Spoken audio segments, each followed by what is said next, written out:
If you're watching this, you have been chosen for a higher purpose. There's a part of you that already knows your life was never meant to be lived at half speed. You feel the pressure in your relationships, your finances, your clarity, your time, your energy, not as punishment, but as calling. What you're about to hear is the architecture underneath every breakthrough you've ever wanted, and every breakdown you've ever survived.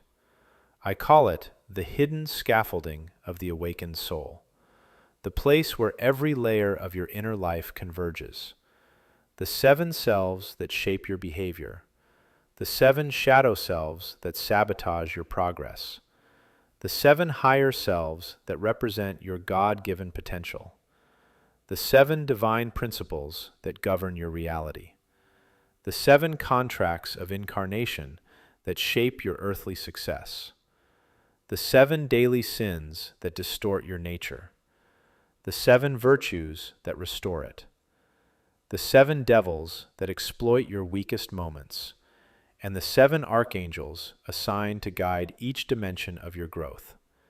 This is the sevenfold architecture of awakening. Their presence is not metaphorical. They are the adversaries your awakening exposes and overcomes. This is the sevenfold architecture of awakening. It begins the moment you realize your suffering isn't random. It's structured. It's precise. It's the curriculum God uses to awaken what I call the 3 awakenings. The first is the owl awakening, the night your illusions crack. You start seeing through the stories that kept you small, the fears you obeyed without question, the emotional patterns that shaped your choices more than logic ever did. It's the awakening of perception. Suddenly, the problem isn't the world, it's the lens. The second is the serpent awakening, the confrontation with the shadow. Carl Jung wrote, "No tree can grow to heaven unless its roots reach down to hell." That descent isn't psychological, it's spiritual.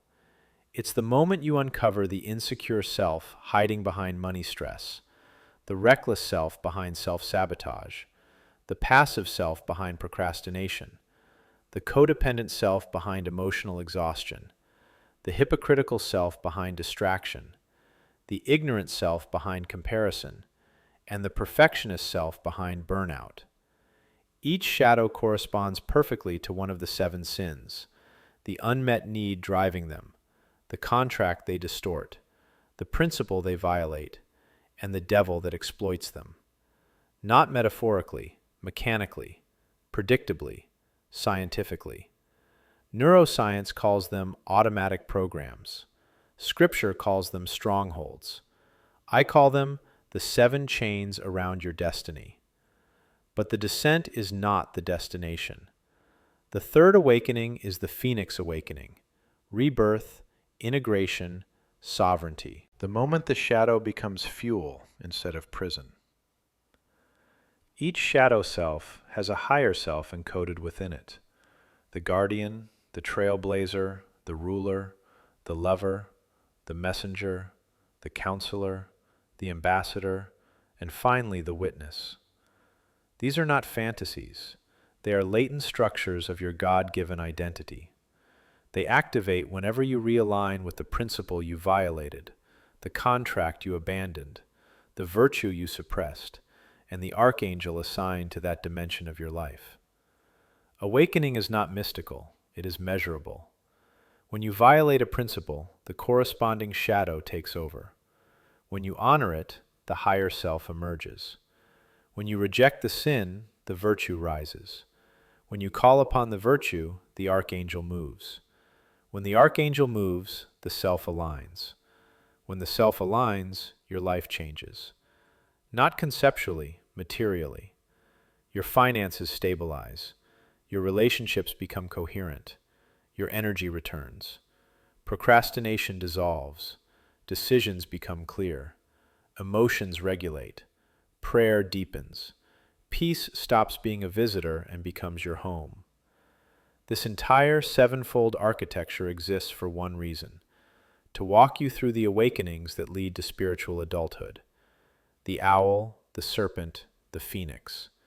Seeing the lie, confronting the wound, rising as the one God intended. I write, "You were never called to improve the person the world conditioned you to be, but to resurrect the one it feared you would remember." If something in you stirred when you heard that, then you're already standing in the doorway. This is the path. This is the map. This is the structure beneath every transformation of your life. If this resonated, if you felt clarity, conviction, curiosity, or the sense that something ancient in you just woke up, then you're ready for the next step. Begin with the first video in this playlist, Introduction to Your 7 Spiritual Selves, and follow the journey through each layer of the 7 sevens. Like this video, subscribe for more, and tell me in the comments which of the 7 selves you feel rising first.